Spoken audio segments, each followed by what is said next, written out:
नमस्कार, आप देख रहे हैं आवाज़ इंडिया। मैं हूं आपके साथ आशीष।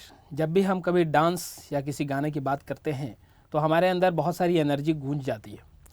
उस एनर्जी में और वैसे हम सोचने लगते हैं बहुत सारे प्रसिद्ध और प्रचलित चेहरों को, उनमें से बहुत कुछ याद आते हैं, बहुत कुछ याद नहीं भी आते हैं। लेकिन बहुत सारे ऐसे प्रचलित चेहरे हैं जिनको देखकर हम खुश हो जाते हैं। उसमें से एक प्रचलित चेहरा आज हमारे पास यहाँ पे मौजूद है हमारे स्टूडियो में। उनसे हम बातचीत करेंगे। ना सिर्फ मराठी इंडस्ट्री में बल्कि साउथ, भोजपुरी भी बोल लीजिए, पूरे हिंदुस्तान में वो प्रचलित चेहरा बहुत फेमस है। स्वागत करते हैं उस प्रचलित चेहरे को, पूजा कासीकर जी। बहुत बहुत धन्यवाद आपका। धन्यवाद आप लोगों का, और आप लोगों ने मुझे यहाँ पे बुलाया और काफ़ी मुझे अच्छा लग रहा है यहाँ पे आके। थैंक यू सो मच सबके लिए, और मेरे जितने भी प्यारे प्यारे दर्शक हैं उनके लिए। And thank you. Pooja ji, आप किसी इंट्रोडक्शन की मोहताज नहीं है लेकिन फिर भी मैं बोलूँगा कि कुछ छोटे में अपने बारे में कुछ, कैसी शुरुआत हुई और कैसे आप साउथ में, फिर मराठी में और भोजपुरी भी किया है आपने। एक पटना से मैं देख रहा था आपके बारे में, तो थोड़ा सा आप हमारे दर्शकों को बताइए। वैसे तो मेरा जन्म और मतलब बचपन से ही मेरा एक सपना था कि मैं कुछ अच्छे डांस मतलब क्लासेस जाऊँ या कुछ करूँ ऐसे करके। तो मैंने क्लासिकल बेस किया था, भरतनाट्यम जिसको बोलते हैं। और ऐसे करते करते मैंने इंडस्ट्री में थोड़े बहुत मेरे कॉन्टैक्ट्स हो गए और मैं फिर इंडस्ट्री में आ गई। तो मैंने फिर टेक्निकली काम किया बहुत सारे बड़े बड़े लोगों के साथ, जिसमें फरा मैम है, राजू सुरती है, देन रेमो सर है। ऐसे बड़े बड़े लोगों के साथ मैं बैकग्राउंड स्कोर में काम किया था। तो उससे मुझे थोड़ा सा नॉलेज हो गया इंडस्ट्री का, कि इंडस्ट्री में बहुत सारे टाइप के वर्क्स होते हैं, जैसे कैमरे के बिहाइंड काम होता है, कोरियोग्राफी में होता है सब। तो मुझे ऐसा लगा कि डांस में मैं थोड़ा ट्राई कर सकती हूँ। तो मैंने फिर डांसिंग के लिए अपना ज़्यादा करके अपनी चीज़ें उस तरह के से मोड़ने चालू कर दी। जैसे डांसिंग में बहुत सारे स्टाइल है, इस तरह से मैंने फिर इंडस्ट्री में अपना कदम रखा। और तभी मुझे कुछ नॉलेज नहीं था, मतलब for example I was like very raw things, कि मुझे चीज़ें सीखनी थी, करनी थी, और कैसे भी करके मुझे ऐसा था कि मुझे काम करना है, इंडस्ट्री में एक नाम करना है। इस तरह से मैंने अपनी एक शुरुआत कर ली थी। और इंडस्ट्री में मैंने काफ़ी बड़े बड़े मूवीज़ में मतलब बैकग्राउंड में as an choreography, assistant choreography ऐसे काम किया हुआ है। उस तरह से मेरी शुरुआत इन दिस लाइन हो गई और फिर मैंने अपना काम चालू किया। खूबसूरती, वैसे तो आज भी आप खूबसूरत लग रही हैं एज यूजुअल। जो है डांस और खूबसूरती का क्या कॉम्बिनेशन है? जैसे मैं अभी ऑफ कैमरा भी आपसे बात कर रहा था। हाँ जी। अभी आप रास्ते में आई, हाँ जी, ट्रैफिक मिला या बहुत सारी सिचुएशन हो जाती है सुबह, लेकिन आपको सेट पर पहुंच के एक तो खूबसूरत जो आप हैं तो हैं, लेकिन एक आपको दिखानी पड़ती है हंस के या पूरा फेस, कैमरा फेस करना, उस चीज़ से कैसे डील करती हैं आप? आप मुझे लगता है कि पहली बात तो आप कोई भी काम करते हो तो आपको टाइम पे जाना बहुत ज़रूरी है। तो रास्ते में आपको कितना टाइम लग रहा है, उससे आपको किसी को आपके काम से लेना देना नहीं। काम एक डिफरेंट थिंग है। तो आपको काम पे आके आपको काम जो करते हो आपको वही दिखाना। आप कितने भी थके हो, जितने भी लोग बिहाइंड कैमरा काम करते, वो मॉर्निंग से लेके पूरे दिन तक उनका काम यही रहता है कि कितनी बार रीटेक होता है, कितनी बार चीज़ें यहाँ से वहाँ होती है, पर उनको वही काम करना है उनका। तो हर एक आर्टिस्ट का भी यही एक रिस्पॉन्सिबिलिटी बन जाता है कि आप कहीं से भी आओ और कितना भी टाइम लगा हो आपको आने के लिए या उस जगह पे जाने के लिए, पर आपको फ्रेश होके काम करना है, स्माइल ही देना है। तो मैंने बहुत सारी, प्रोफेशन ही ऐसा है, एज अ प्रोफेशन ही ऐसा है। तो आपको आप जाके ये रीज़न नहीं दे सकते नहीं मैं थका हूँ, मैं काम नहीं कर सकता, दैट इज़ नॉट रीज़न। तो मुझे ऐसा लगता है कि ये एक बहुत अच्छी चीज़ है कि आप जाओ और हमेशा हंसते हुए काम करो, तो आपका पूरा दिन वैसे अच्छा जाएगा और वैसे आपकी चीज़ें वर्कआउट हो गया आगे चल के। तो मैं उस पर बिलीव करती हूँ। डियर जिंदगी में भी काम किया है क्या? मैंने काम मतलब मैंने बैकग्राउंड असिस्टेंट कोरियोग्राफी में काम किया हुआ है। जैसे मैंने कहा आपको शुरुआती में कि मैं जब आई थी तो मैंने इंडस्ट्री में मेरा जो फर्स्ट वर्क था वही असिस्टेंट कोरियोग्राफी और बैकग्राउंड डांसिंग में था। तो मुझे नॉलेज के लिए ये सब करना पड़ा था, बिकॉज क्या है ना, आप विदाउट कॉन्टैक्ट या नॉलेज आप आगे नहीं जा सकते हो। सिंपल सी बात है। जैसे बोलते हैं ना कि अगर आपको डांस ही नहीं आता तो आप परफॉर्म कैसे करोगे? ओके, आपको डांस के कुछ नॉलेज नहीं, जिसमें भी बहुत सारे स्टाइल है। आजकल तो हिप हॉप आ गया है, earlier was Indian and all like that. तो सिंपल सी बात है, अगर आपको चीज़ों का नॉलेज नहीं होगा तो आप कैसे आगे बढ़ोगे। तो उसके वजह से मैंने इंडस्ट्री में जब शुरुआती में काम किया था, तो ऑफ कोर्स बहुत सारे बड़े बड़े मूवीज़ में असिस्टेंट कोरियोग्राफी का काम किया था। शाहरुख खान साहब के साथ कभी कोई मुलाकात या मुखातिब उनके साथ? वो तो मेरे बहुत बहुत ज़्यादा फेवरेट सभी है। fans हैं, मतलब मतलब मैं हाँ। उनकी एक बहुत बड़ी छोटी सी फ़ैन हूँ। मतलब अभी भी मेरे दिल में ऐसा उनको देख के लगता कि व्हाट अ मैन। मतलब उनके साथ मैंने एक असिस्टेंट कोरियोग्राफी का काम किया था। मतलब जब मैं नहीं आई थी तो एक छोटा सा उनका प्रोमो शूट था, तो मैं आई थी और उनसे मिली थी फर्स्ट टाइम। तो जब मैं मिली थी उनको, जस्ट मैंने मतलब मेरे खुद कोरियोग्राफर ने बोला था कि आपकी यहाँ पे एक फ़ैन है, इसको फ़ोटो निकालना है। उन्होंने पूरा अपना काम ख़त्म किया और उसके बाद मेरे को आके खुद होके बोला आपको मतलब फ़ोटोग्राफ चाहिए। तो मैं इतनी इम्प्रेस हो गई पूरे दिन के शूट के बाद। मतलब he was a amazing personality, और उनका काम करने का तरीका तो इतना अच्छा है ना, किसी का नहीं है। मतलब वो इतना डेडिकेशन से, और आप बोल सकते बहुत मेहनती इंसान है जो आज है, वो उनके इसी नेचर की वजह से। पटना से पाकिस्तान आपने भोजपुरी भी किया है, और हाँ जी, हाँ जी। उधर का फैन फॉलोइंग अलग ही होता है, मतलब लोग। हाँ। तो कैसा लगा, कैसा एक्सपीरियंस था आपका वहाँ पे? क्योंकि मेरे मैं उस प्रदेश से बिलोंग करता हूँ, वहाँ पे अच्छा जानता अच्छा, हूँ मैं ओके। कि लोग कैसे एक्टर को पूरा एकदम जेस्चर उनका अलग रहता है। मुझे मैंने फर्स्ट टाइम मतलब मुझे ऑफ़र आया, क्योंकि मैं डाउन साउथ में सारे लैंग्वेज में काम कर चुकी हूँ। वैसे मैंने मराठी हिंदी भी किया हुआ है, बट ये मेरे लिए फ़र्स्ट एक्सपीरियंस था। That is my first song only in my whole life.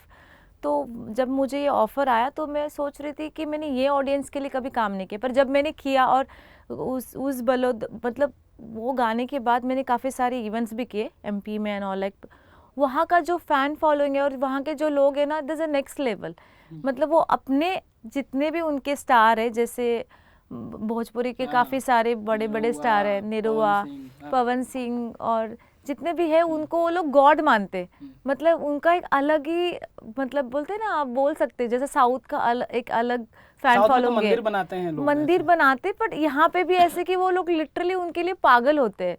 मतलब कोई भी साउथ के स्टार उठा लो, आज अगर वो उधर जाते तो उधर की पब्लिक पागल होती, पूरा दिन खड़े रहती है उनके एक पिक्चर के लिए। तो वो एक अच्छा एक्सपीरियंस था मेरे लिए, और तो फिर मैंने छोड़ा, हम ये ऑडियंस के लिए भी करना चाहिए। मतलब ऐसे नहीं मुझे मतलब देश के सारे जगह के डाइवर्सिटी का स्वाद आपने चखा है। मतलब मराठी में भी काम किया, भोजपुरी में भी काम किया, यस साउथ यस में भी यस। किया। तो मतलब सब जगह का आप देख लिए कैसा रहता है काम, हर जगह फैन फॉलोइंग वैसा है। कभी आपके जीवन में ऐसा आया है कि आप मुझे एक एक्सपीरियंस करना था मेरे लाइफ में। मैंने सारे स्टाइल सीखे हुए, सबके मैंने थोड़े थोड़े बेस किए हुए लाइफ में, क्योंकि आप सारे जितनी भी नॉलेजेबल डांसिंग की स्किल है एक साथ पे आप नहीं कर सकते, तो आपको थोड़ा थोड़ा नॉलेज होना ज़रूरी है। जैसे मेरा बेसिक क्लासिकल से स्टार्ट हुआ था, भरतनाट्यम एंड ऑल, तो उसके बाद मैंने वेस्टर्नाइज में आ गई, देन थोड़ी हिप हॉप जाज, थोड़ा थोड़ा मतलब मुझे आइडिया हो गया कि ये भी स्टाइल है। तो जब मैंने काम करना स्टार्ट किया तो मुझे ऐसा लगा कि सारे जितना भी इंडस्ट्री है उसमें आपको काम करना आना चाहिए, बिकॉज सबका एक स्टाइल है, भोजपुरी का भी एक स्टाइल है। तो इसके लिए मुझे ऐसा था कि एक एक्सपीरियंस के दौर पे मुझे करना था, और ऑडियंस भी अच्छी है, ऐसा नहीं कि नहीं है। सब लोग बोलते कि मैं ये नहीं करूँगी, मैं वो नहीं करूँगी, नहीं, मुझे ऐसा नहीं है। मुझे जो अच्छा काम लगता है और लोगों को भी पसंद आना चाहिए, ऐसा काम मैं डेफिनेटली करूँगी इन फ्यूचर। मेरा यही एक मोटो था जो जिस वजह से मैंने सारे लैंग्वेज में काम किया है। आपके लाइफ का सबसे मतलब जिसको खास फैन फॉलोइंग मोमेंट कौन सा है जिसमें आपको लगा हो कि अब मैंने कुछ कर अचीव लिया? किया। हाँ। मैं अभी की रिसेंटली मेरे काफ़ी सारे 2-3 सॉन्ग्स रिलीज़ हुए हैं इन आंध्रा। तो आंध्रा में मतलब जैसे हैदराबाद में एक अलग फ़ैन फॉलोइंग है।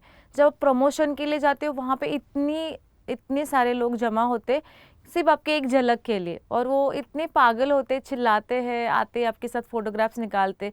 उनको लैंग्वेज से कोई फ़र्क नहीं पड़ता, बट हाँ, they loved you way you are. तो फिर मुझे वो उस टाइम पे ऐसा लगा कि वाह, मैंने कुछ अचीव कर लिया। जब मेरा सॉन्ग चल रहा था बैगर स्कोर में, और फिर मेरे लिए ऑडियंस पागल हो रही थी, आ रही थी मिलने के लिए, तब मुझे ऐसा लगा वाह यार, ये आपके लिए कभी ऐसा रहा है कि आप किसी की फैन हो और वो सामने आ जाए तो आपके अंदर कुछ ऐसा गूज़बम्प कि भाई मैं जिसको जानती थी, मतलब जिसको पर्दे पर देखी थी, बचपन से देख रही थी, या वो है मतलब शाहरुख सर, मैं उनकी बहुत बड़ी फ़ैन हूँ, मतलब नेक्स्ट लेवल। तो जब मैंने उनको देखा भी, और मैं उनको एकदम देख के शॉक्ड हो गई कि वाह, ये तो मैंने बचपन से चाहती थी कि मैं इनसे मिलूँ एक बार। तो पर मैं उनके सामने कभी कुछ बोल नहीं पाई, बस उनको हाय किया। वो भी मैं इतनी शॉक में थी क्योंकि मैं एकदम ऐसी हो गई, एकदम भावुक हो गई, वाओ मैं मतलब मेरे को, मैंने खान जिनको साहब से। पसंद किया उनको मतलब देख लिया ऐसे। अच्छा, जैसे पूजा जी अब डांस के आप इस चीज़ की तो इसको आपको मास्टर कहा जाएगा डांस का, लेकिन नहीं फिर नहीं। भी आप देखें तो हम जैसे नॉर्मल इंडियन है, हाँ जी। हम देखते हैं डांस ऐसा जो शादियों में बज जाए, थोड़ा गा लें, नाच लें। तो हम गोविंदा के गाने जो इजी स्टेप्स है, डांस अब 2-3 तरह के स्टेप में आ गए हैं। आप टाइगर श्रॉफ जो करते हैं वो बहुत टफ है, तो लोग उतना कनेक्ट नहीं होते, वो सुनते हैं चले जाए। लेकिन कुछ जैसे गोविंदा के गाने आज भी बजते हैं शादियों में, तो आप इस चीज़ को कैसे देखती हैं? क्या डांस में बहुत सारी चेंजिंग आई है आप मतलब अभी के जो दौर मिथुन के है, ज़माने से? हाँ हाँ मिथुन से जमाने, हाँ। मतलब मिथुन के टाइम पे भी एक स्टाइल था, वो उनके स्टाइल को भी कोई हर कोई कॉपी नहीं कर पाता था, ऐसी चीज़ें। गोविंदा को हर कोई एडमायर और कॉपी कर पाता था। मुझे लगता है कि ही इज़ ईजिएस्ट डांसर, कि वो एक्सप्रेशन से भी और सिंपल स्टेप से भी खेल लेते हर एक तरह के से, उनका ऐसा चेहरा भी क्या, हाँ वो हमेशा एक्सप्रेशन से ही और हमेशा हंसते। तो हर लोग वैसा करना पसंद करेंगे, क्योंकि आप चाहोगे जितने वेडिंग्स में लोग होते एज में, वो हर स्टेप नहीं कर पाते। अभी जनरेशन इतना फास्ट हो गया है, जैसे टाइगर श्रॉफ मतलब हवे में किक मारता है डांसिंग हाँ, में, वो पूरे जंप फ्लिप हाँ मारते जंप हाँ, फ्लिप मारते हैं एंड ऑल। तो ये स्टाइल हर कोई नहीं कर नहीं कर पाता पाया। है ना, हर वो हिसाब से भी सोचना चाहिए ना कि हर नॉर्मल पब्लिक भी करे। तो मैं ये चीज़ से थोड़ा सा सहमत हूँ नहीं, क्योंकि एक लेवल तक ठीक है डांसिंग करना, पर सब करना चाहिए, वो बहुत अच्छा, इम्पोर्टेंट एक होता है। फिल्म को हिट कराने के लिए हाँ जी। एक आइटम सॉन्ग कितना इम्पोर्टेंट है? जैसे मैं एग्जांपल दूंगा, अभी स्त्री 2 का वो जो गाना आया है, हाँ आज की रात। आज की रात, Yes, तो yes. इसको आप कैसे देखती हैं एक फिल्म में? क्योंकि मैं, अगर मुझसे पूछिए तो मेरे दोस्त लोग जो है उस हाँ गाने के चक्कर में गए थे कि चलो चल के देखते हैं कैसा है। बहुत ऑडियंस खींचा है उसने, उस गाने ने। Yes yes yes, definitely. 400 crore का अभी सुनने में आ रहा है। तो एक फिल्म को हिट कराने में एक आइटम सॉन्ग और मतलब जो उसमें के डांसर होते हैं उसका कितना इंपॉर्टेंट रोल है, यहाँ या साउथ में भी? मतलब हर जगह की बात मैं कर रहा हूँ। क्या होता है ना, जब कोई आइटम नंबर करता है या सॉन्ग होता है, वो उतना रिलेटिव मूवी के लिए होता है। ऑब्वियसली लोग वो गाने को देख के या सुन के उतना उसका फैन फॉलोइंग हो जाता है कि वाह ये सॉन्ग है पर्टिकुलरली। जैसे अभी विक्की कौशल का भी वो तौबा तौबा आया, तो पब्लिक वो गाने के वजह से या सो पब्लिक एक क्रेजी होते हैं वो, और वो बहुत रिलेट करता है मूवीज़ के लिए, तो बहुत इम्पॉर्टेंट होता है। मुझे लगता है कि हर जितने भी अभी मूवीज़ आ रहे हैं, हर कोई अपने मूवीज़ में ऐसा एक पेपी नंबर या आइटम नंबर रखते ही है, जिससे पब्लिक को और ज़्यादा एंटरटेन कर सके और खींच सके, जिससे ही तो पब्लिक रिलेट होती है मूवी से। मतलब सम टाइम तो ऐसा होता है कि आप, जैसे पुष्पा मूवी बहुत ज़्यादा अच्छी थी और उसका गाना उससे भी ज़्यादा हिट हो गया, नोट लाइक ओ अंटे रामा, आइटम सॉन्ग। मतलब आप आइटम सॉन्ग की बात करें, इसलिए गाने तो सारे मूवीज में अच्छे ही रहते हैं। मतलब जो भी डायरेक्टर प्रोडक्शन एक काम करता है, बनना, फिर हाँ वापस जी, आ रही है पार्ट 2 दिसंबर में। तो मेरे हिसाब से उतना इक्वलाइज ही काम करता है एक आइटम नंबर अपने आपके मूवी के लिए, तो बहुत ज़रूरी है। मतलब एक अलग छवि बन जाता है। हाँ ऑफ कोर्स। अच्छा, आप ये मानती हैं, क्या यह सच है कि फिल्म हिट हो, सुपर हिट हो, इट डजंट मैटर, पूजा कास्कर का एक अलग इमेज बन गया है कि एक गाना मतलब लोग देखेंगे ही देखेंगे और उस पर व्यूज आएंगे और मतलब बहुत प्रचलित हो जाएंगे? अभी प्रचलित का मैं नाम भी ले रहा था, मैं गूगल जैसे सर्च किया आपका नाम आया। आप इस चीज़ को मानती हैं? मैं इसलिए मानती हूँ, I am believing my work, कि आप जिस तरह से काम करो आपकी ऑडियंस वैसे ही आपको रिएक्ट करेगी, क्योंकि ऑडियंस किसी के लिए रुकती नहीं है। ऑडियंस जैसे उनको मिलता जाता है वो वैसे रिएक्ट करती है। तो मेरे लाइफ में ऐसे ही हुआ है, जैसे मेरा काम आता है, I am just experience myself to like a new things, तो उसी हिसाब से मुझे फ्लो और मेरे को ऑडियंस मिलते हैं। मुझे ऐसा लगता है कि ये भी अच्छी बात है, आपको कुछ नया सीखने के लिए मिलता है, और मैं बहुत खुश हूँ इस चीज़ से, मतलब अच्छा लगता है मुझे। मुंबई में आप पैदा हुई हैं, मुंबई में पैदा होने का एडवांटेज मिला है आपको? क्योंकि जैसे हम जैसे लोग छोटे शहर से आते हैं तो हाँ। पहले कांटेक्ट बनाना या अपना काम दिखाना, आपको बचपन से कुछ ऐसा मिला कि आप जानती हो कहाँ जाना है, क्या करना है? एक चीज़ का नॉलेज हो गया, ये बात सही है कि जो बाहर से आते हैं उनको बहुत डिफ़िकल्ट होता है कि यहाँ पे रहना फर्स्ट टाइम।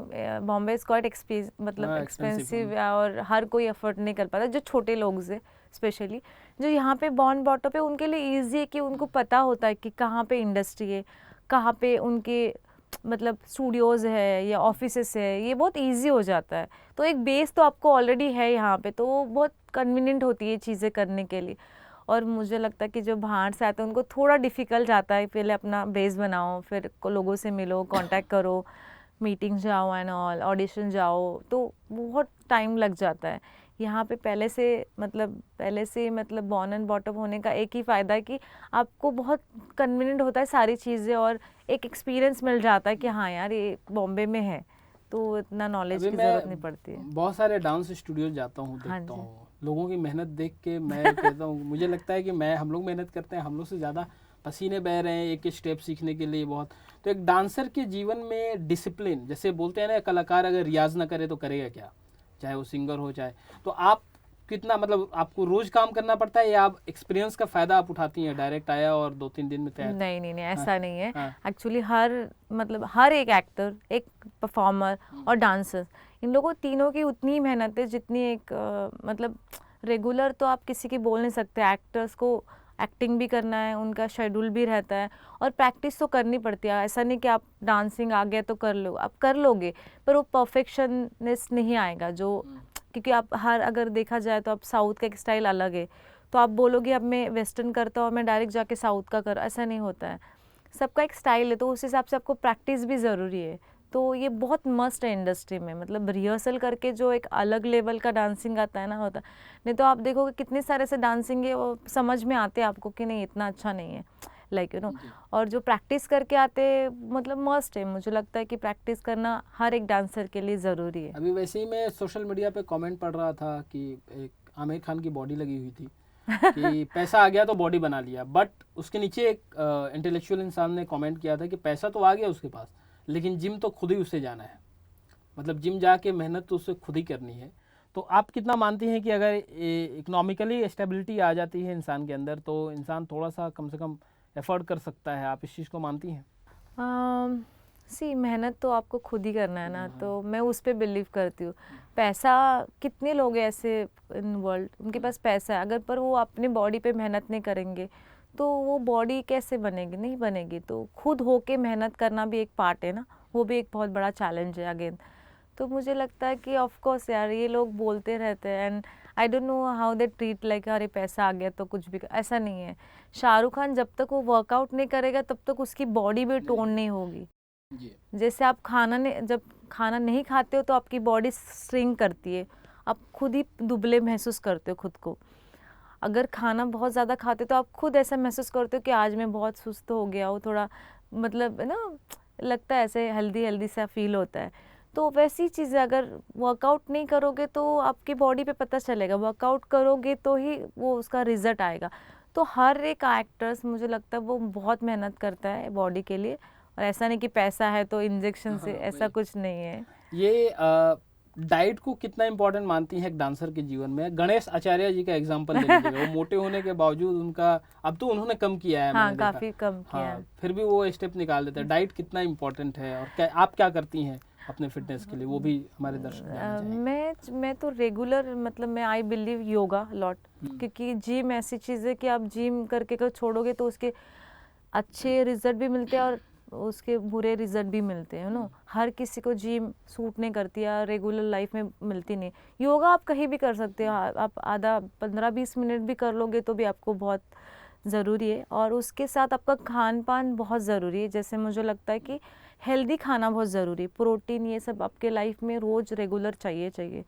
तो खाना अच्छा चाहिए। मैं जंक फूड थोड़ा अवॉइड करती हूँ। बाहर जाते तो मैं ज़्यादा फ्रूट लिक्विड पे प्रेफरेंस करती हूँ, क्योंकि हमारा शेड्यूल इतना टाइट रहता है शूटिंग के वजह से, ट्रैवलिंग से रहता है, तो फिर वो ना आपकी कभी भी बॉडी मतलब वीक हो सकती है। तो मुझे लगता है कि बहुत ज़रूरी है, डाइट तो आपको करना ही चाहिए। अभी सोशल मीडिया पर और जगह भी बहुत ये बहस छिड़ी हुई है, वर्क लाइफ बैलेंस। ये मतलब पहले भी चलता था लेकिन अभी ज़्यादा छिड़ा हुआ है, ये जो डॉक्टर लोग का जो आंदोलन है उस पर। तो अभी मैं रिपोर्ट पढ़ रहा था कि कुछ डॉक्टरों का बयान आया है कि मैं 24 घंटे, 36 घंटे, 48 आवर्स, कुछ एक्टर लोग का भी आया है जो सीरियल्स करते हैं शायद, कि हमारा वर्क कल्चर जो है थोड़ा सुधरे, कि कभी कभी डिप्रेशन हो जाता है कि इतना काम लगातार कर रहे हैं। आप उस चीज़ से फेस किया है? अगर फेस की भी हैं तो उससे निकलती कैसे हैं, ये भी ज़रा बताइए। सी क्या होता है ना, सम टाइम मतलब मैं बिल्कुल सहमत हूँ। जो लोग टीवी स्टार है, जो उनके शोज़ लगते हैं कितने सारे, और क्या होता है ना, उनका शेड्यूल जब चालू हो जाता है तो ऑब्वियसली उनको वीक में एपिसोड ऑब्वियस टेलीकास्ट करना होता है, तो उनको दे हाउ टू फिनिश जो उनका शेड्यूल है। तो क्या होता है ना, कभी कभी उनके 12 से 18 घंटे हो जाते हैं, तो very tough life, shooting life is not easy life. तो मुझे ऐसा लगता है कि अगर वो अपनी चीज़ों को, मतलब जैसे जल्दी उठ के थोड़ा सा 10-15 मिनट एक्सरसाइज करके टाइम पे खा ले, मतलब थोड़ा थोड़ा भी करके, तो एक उनका रूटीन लेवल में आ सकता है। और तो उनको जितना भी मतलब थोड़ी बहुत ज़रूरत है उनमें आपको ना स्लीप ज़रूरी है करना, कि अगर नहीं करोगे तो फिर आपकी हेल्थ ख़राब हो जाएगी। तो बहुत इम्पॉर्टेंट है ये। जितने भी लोग बोलते हैं कि हम लोग 18 घंटे या 24 घंटा, डॉक्टर का तो मैं समझ सकती हूँ, पर उनको थोड़ा बहुत तो टाइम रहता ही है, ऐसा नहीं कि बिल्कुल भी टाइम नहीं मिलता है। अगर वो ऑपरेशन थिएटर में जाता है तो माइट भी, मुझे लगता है कि नहीं मिलता रहेगा। पर टीवी स्टार का तो मैंने खुद लाइव देखा हुआ है, क्योंकि I have done some movie, और उसके लिए काफ़ी टाइम देना पड़ता है कि अभी हम लोग को ये शेड्यूल ख़त्म करना है, क्योंकि एक लोकेशन से दूसरे लोकेशन पे जाने के लिए ये लोकेशन ख़त्म करना बहुत ज़रूरी है। अभी मैं ये स्टूडियो में ऑब्वियसली मुझे ये चीज़ें ख़त्म करके दूसरी जगह पे जाना है, तो एवरी सेट पे ऐसे ही होता है कि एक्टर को ये ख़त्म करना है, वो एक्टर का डेट नहीं है, सारी चीज़ों का लाइन अप होना ज़रूरी है। तो इट्स वेरी इंपॉर्टेंट कि इसमें से आपको जितना भी टाइम मिलता है, जो शिफ्टिंग होता है, उसमें आप प्रॉपरली खाओ, एदर रेस्ट करो, तो ही आपकी चीज़ें वर्कआउट होगी नॉर्मली। अभी मैं मतलब सोची कि आपके सामने एक प्लेट लाऊं जिसमें एक तरफ सैलेड हो और दूसरी तरफ आपको फेवरेट फूड क्या है, मतलब कुछ भी मान लीजिए, गुलाब जामुन मान लीजिए मेरा फेवरेट, मैं आपको दूं तो आप टेस्ट थोड़ा करना चाहेंगी या एकदम छोड़ देंगी कि नहीं नहीं मैं डाइट पे हूँ पूरा? मैं तो डाइट पे हूँ अभी, मतलब सच बता रही हूँ। हाँ, बट मैं डेफिनेटली स्वीट अवॉइड करूँगी, ये तो मैं बोलती हूँ मेरे ऑडियंस को, और मैं सबको यही बोलूँगी, प्लीज़ आप भी जितना भी हो सके आप स्वीट मत खाना, it's not good. In future बहुत प्रॉब्लम होती है। भले आपको स्वीट की अगर ऐसे लगे कि मुझे खाना ही खाना, तो थोड़ा गुड़ खा लिया करो रोज़ का रोज़, जो हेल्थ के लिए काफ़ी बेनिफिट है। पर शुगर आपको एक टिप्स मिल गया गुड़ खाने का, क्या है कि अब मिठाई भी छोड़ना पड़ेगा अच्छा काम करने के लिए, डाइट पर भी ध्यान देना पड़ेगा और काम तो करना ही है, ऐसा पूजा जी बता रही हैं। हालांकि आप एक्टिंग में भी आप बता रही थी कि अभी आपने हाथ आजमाया है, हाँ थोड़ा जी, उसके बारे में बताइए। मुझे वैसे काफ़ी सारे मतलब डाउन साउथ में भी और हिंदी में भी ऑफर्स आ गए थे, बट मैं थोड़ा डांसिंग के वजह से, या मेरा शेड्यूल, जैसे मैं काफ़ी सारे इवेंट्स करती हूँ तो मैं नहीं कर पाती हूँ। जैसे मैंने थिएटर किया है, इसलिए मैंने एक एक्सपीरियंस के दौर पे मैंने एक अभी रंगीत करके एक अल्ट्रा झकास पे एक मूवी आई हुई है, जिसमें मैं छोटा सा लाइक सेकेंड लीड का पार्ट है, लाइक टीचर, योगा टीचर का, लाइक फिटनेस के ऊपर। And that movie is called, जो भी जनरेशन है अभी कॉलेज का, जैसे मतलब कॉलेज में बहुत सारी घटनाएं होती है, एक स्टोरी है, लाइक कॉन्सेप्ट है, अच्छी कॉन्सेप्ट है। तो मैंने उसमें एक्टिंग के लिए आजमाया था, और मेरे को एक्सपीरियंस वाइज अच्छा लगा कि हाँ ठीक है कि मैं ये भी कर सकती हूँ। बट मैंने कभी ऐसा ज़्यादा उसके ऊपर गौर नहीं किया कि मुझे इनटू इसमें जाना है। मेरा ऐसा पहला प्रायोरिटी हमेशा डांसिंग के लिए रहा है, तो आई ऑलवेज प्रेफरेंस कि मैं डांस ही करूँ। अभी डांस से रिलेटेड आने वाले कुछ प्रोजेक्ट के बारे में बताइए। अब मेरा एक तमिल प्रोजेक्ट आने वाला है, टकीटा टकीटा करके है एक, तो अभी मतलब चल रहे, अब 2-3 प्रोजेक्ट की बात करूँ, क्योंकि मैं अभी तेलुगु में काफ़ी किया, अभी तमिल भी कर रही हूँ साथ में। मतलब वैसे मैंने काफ़ी सारे लैंग्वेजेस में किया हुआ है, पर वापस I just go to like Tamil. तो अभी मेरा एक नया प्रोजेक्ट रिलीज़ हो जाएगा 2-3 महीने में। तो अभी हम पूजा जी के साथ एक छोटा सा रैपिड फायर खेलेंगे।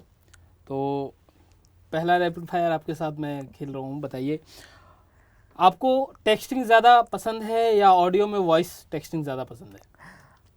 मुझे ऑडियो में वॉइस टाइप करने में आलस लगता है ना, मतलब मुझे बहुत बोर लगता है। मुझे कहीं सुना है मैंने कि आलसी लोग जो हैं बहुत ज़्यादा क्रिएटिव होते हैं, तो आपकी क्रिएटिविटी जो है इसमें दिख गई मुझे। आप प्रीफर कौन सा करेंगे? हालांकि ये क्वेश्चन का जवाब आप स्किप भी कर सकती हैं, अगर अभी आपको बॉलीवुड सॉन्ग मिले या साउथ सॉन्ग मिले, पेमेंट दोनों का सेम ही हो। तो मैं फिर भी साउथ में जाना पसंद करूंगी। हाई एनर्जी अगेन मेरे लिए। हाँ हाँ। सॉरी बॉलीवुड वालों। हाँ। ये बात सच है। सी या mountain? See any time. Mumbai में पैदा हुई हैं आप, आपको सी पसंद है? सी काफी पसंद है मुझे। अपने शहर का पक्ष ले रही हैं आप ज़्यादा। Veg non veg? Veg any time. Veg. Yes. 3 में से, हालांकि ये क्वेश्चन का आंसर आपने पहले ही दे दिया है, शाहरुख, सलमान, आमिर, 3। Oh no. अरे तीनों एक खान है और तीनों पिलर हैं बॉलीवुड के। एक तो आपने बता दिया पहले ही, लेकिन कैसे रखेंगे? शाहरुख खान, सॉरी बाकी से। किस एक्टर के साथ काम करना आपको मतलब कभी मिले तो डांस या एक्टिंग में? प्रोजेक्ट ना, हाँ, मतलब आप साउथ में या बॉलीवुड में, मतलब which कहीं कहीं कहीं मतलब आप कहीं भी नाम लेते हैं, हमारे दर्शक सभी जगह के हैं। Allu Arjun any time. पुष्पा झुकेगा नहीं। मतलब वो ऑल एंड राउंडर है, मुझे लगता है वो डांस भी काफी अच्छा करते हैं, एक्टिंग तो है ही। और he is again chocolate hero in south, like he is a big star. और मुझे अच्छा लगेगा उनके साथ कहीं एक गाना भी मिल जाए या कुछ काम छोटा सा भी मिल जाए, because that was my wish कि वो बहुत ही अच्छे हैं वैसे भी। ये क्रश तो आपने बता ही दिया शाहरुख खान आपके, मतलब ये क्वेश्चन तो मैंने आपसे पूछ ही दिया था, ये हमारे दर्शकों के क्वेश्चन थे। ओके अब मैं आपसे पूछना चाहता हूँ, हाँ जी। आपका फैन मोमेंट हुआ है, आपके साथ भी हुआ है, लेकिन जी। कभी ऐसा कोई हॉरिबल मोमेंट जिसमें आप बच के निकल गई हो कि लोग परेशान कर दिए हो आपको फोटो खींचने के लिए? हाँ जी, हाँ जी। ये मेरा भी अभी क्वेश्चन रिसेंटली लाजमी है। एक मैं अपनी प्रमोशन के लिए गई थी, जहाँ पे सेलिब्रिटी क्रिकेट्स लॉन्च रहते हैं, उसमें हमारा प्रमोशन हो रहा था एक सॉन्ग का, साउथ का ही मूवी है अगेन। वहाँ पे इतना रश था, इतना रिच, मतलब हम लोगों को प्रमोशन करने के लिए प्रॉब्लम हो रहे थे क्योंकि पब्लिक सारी स्टेज पे आ रही थी और मुझे ऐसा लग रहा था कि वी कुड नॉट टॉक या स्टैंड ऑल्सो। तो वो मेरे लिए ऐसा मोमेंट था कि अभी यहाँ से निकलते, मतलब I was just telling my जितने भी लोकल मैनेजर है, मैंने बोला यहाँ से चलो, because I was not comfortable क्योंकि इतना क्राउड था, लाइक 4,000 लाइक पब्लिक थे वहाँ पे जो स्टेज पे आ रही थी। That was a horrible moment. Pooja ji, अभी आप खुद एक वुमेन है, वीमेन एम्पावरमेंट पे बात कर सकते हैं हम, लेकिन अभी देख रही हैं कि देश में कोलकाता वाला केस आप जानती होंगी, या कहीं भी वर्क कल्चर पे हो रहा है कि विमेन सेफ्टी चाहिए, इस पर कुछ बोलेंगी कि आप ऐसे केस हो रहे हैं, आपको मन में डर लगता है कभी काम पे जा रहे हैं, कहीं कुछ ऐसा देख के न्यूज़ पढ़ के?